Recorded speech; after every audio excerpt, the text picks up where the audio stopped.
UFC 320 was just so beautiful.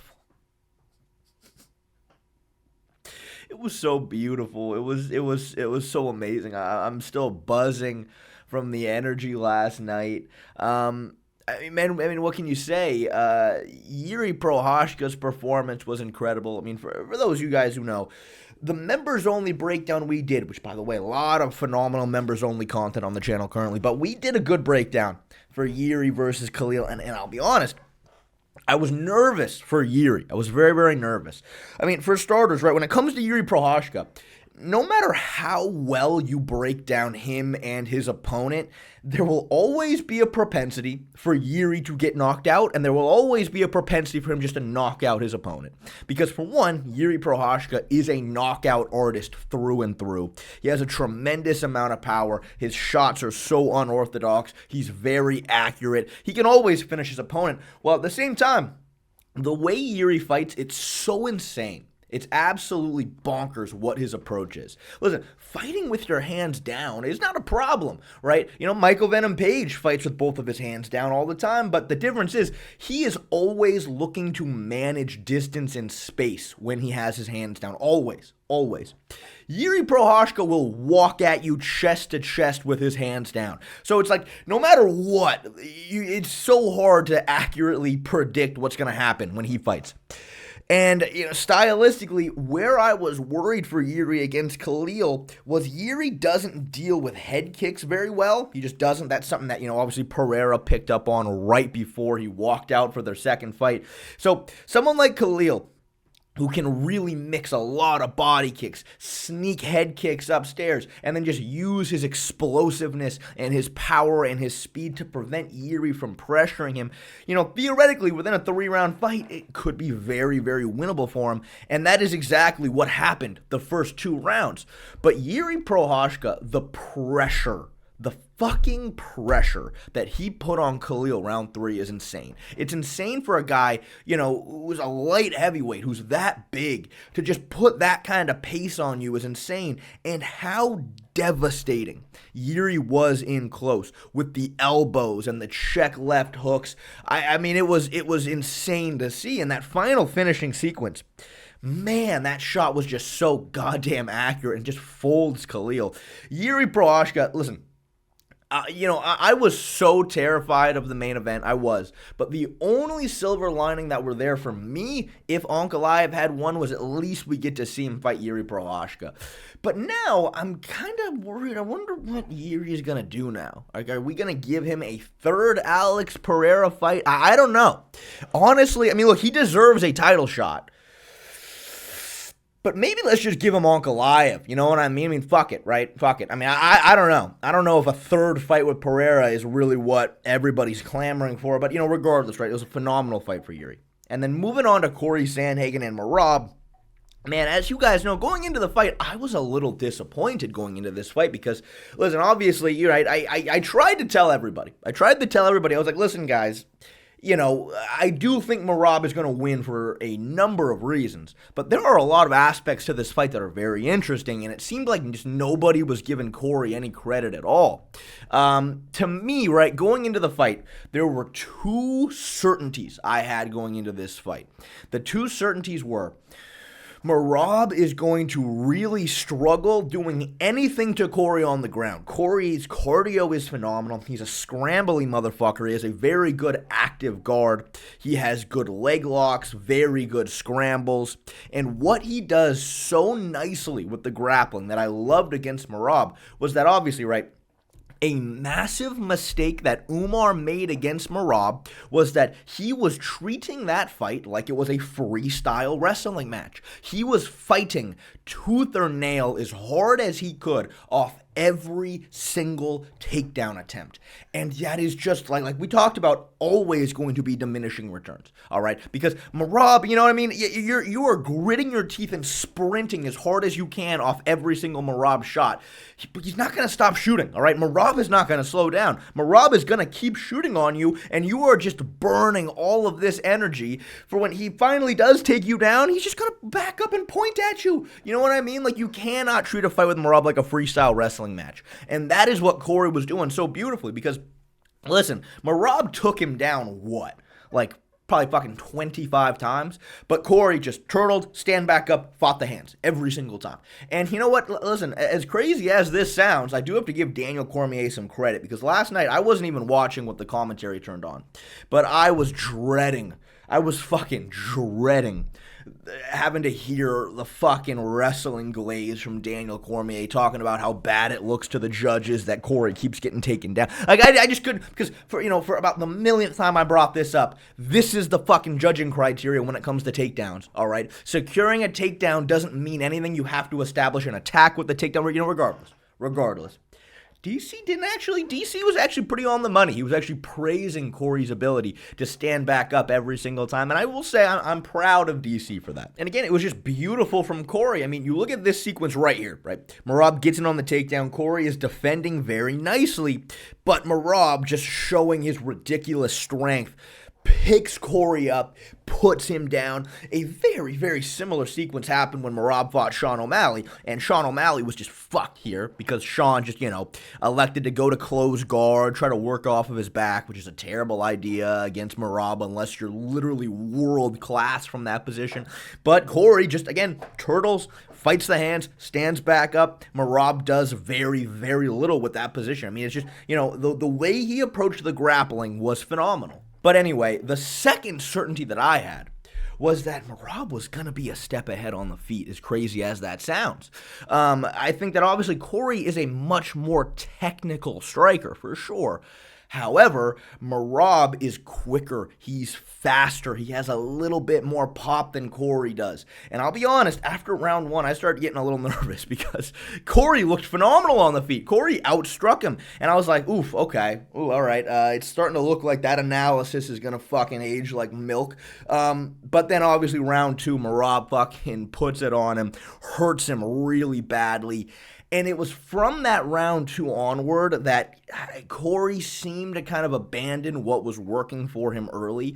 The two things that he was doing so beautifully round one was he was managing distance very, very nicely, sliding away every single time Merab came in with a flurry, and then obviously landing counters. The other thing that he was doing that I loved was he was putting together combinations so well. He was starting upstairs, landing a combination, ending with a leg kick. I love these long combinations, especially against somebody like Merab, who defensively still isn't that sharp. His striking has improved a lot. His distance management has improved a lot. But again, his defense isn't phenomenal. But when he flurried Cory round two and really hurt him, landed really accurately, hurt him, a lot of that seemed to fly out the window after that round. Cory, look, he was going for it, but he wasn't putting together the combinations the same way. He was just lunging in with overhands, and honestly, Merab was countering him. But still, Cory had some good moments. I mean, look at this sequence right here. He lands this overhand actually very clean, and you can see here Merab did not like it, but Cory just didn't quite have the pop.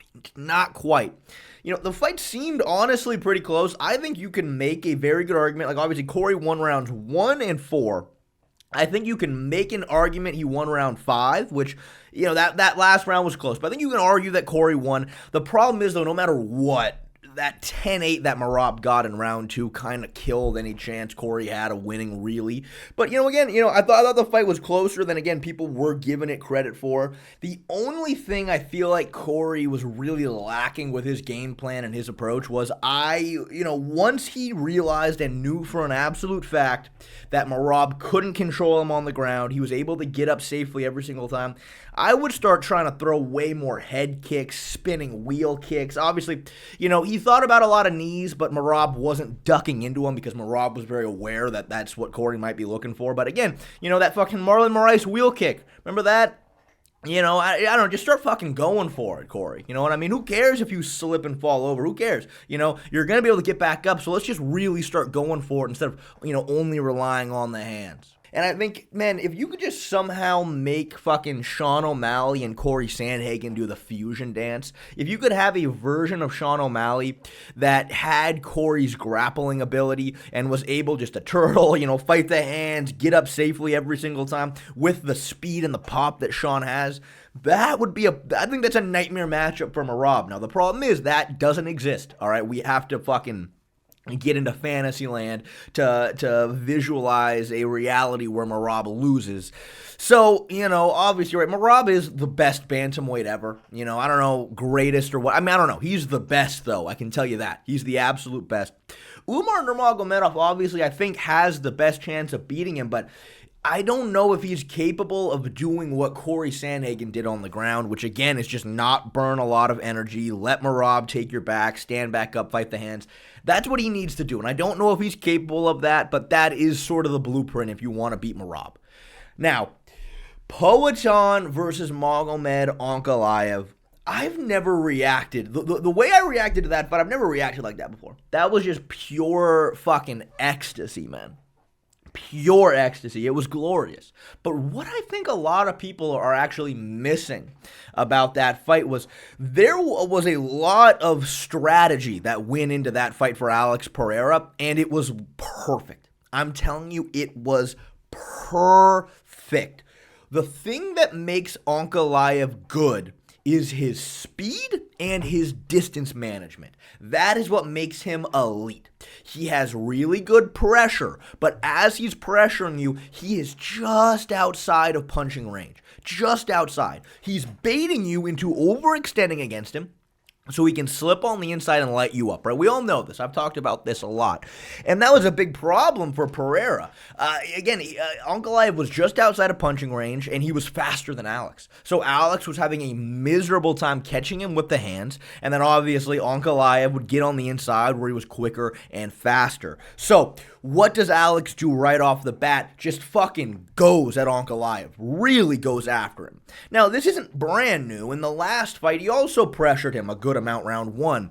But this time, he backed him all the way up to the fence. Now, that advantage that we were talking about that Ankalaev had, that elite aspect of Ankalaev's game is gone up against the fence. That doesn't exist when he's fully backed up against the fence. That's completely gone, all right? There's no more distance management. There's no more standing just outside of punching range. No, that's all gone, and that was beautiful from Pereira. The second thing that Pereira did was the inside leg kicks, the inside calf kicks, which is what Jan Blachowicz used against Ankalaev. In their last fight, he was just looking to land the calf kicks off the lead leg. There's not a lot of power when it comes to those kicks. Still, it was working. He landed a lot of them. Go back and rewatch, the very end of that fight when Ankalaev was leaving the octagon. He was limping. But, again, you're not going to get a TKO via calf kicks, all right, that way.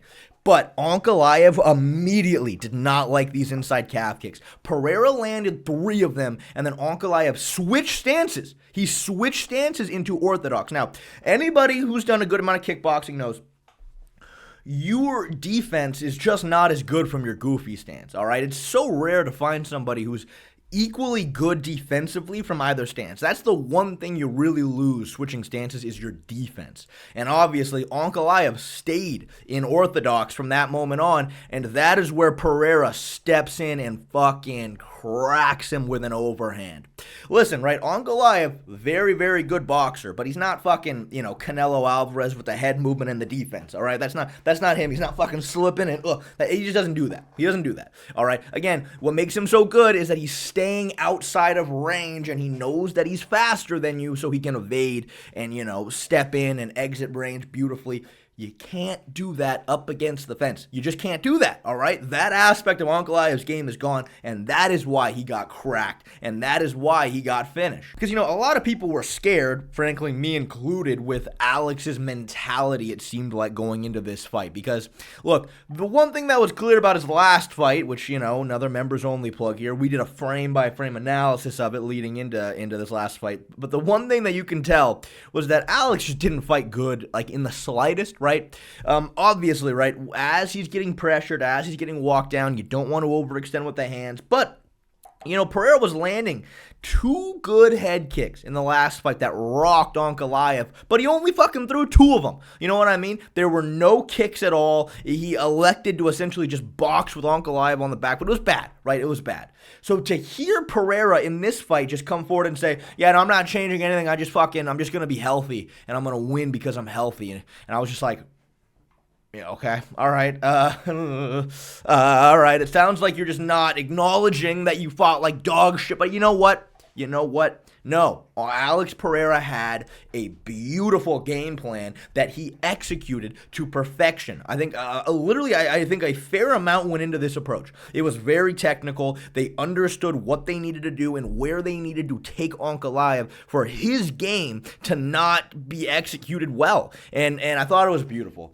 Now, I mean, let's be real.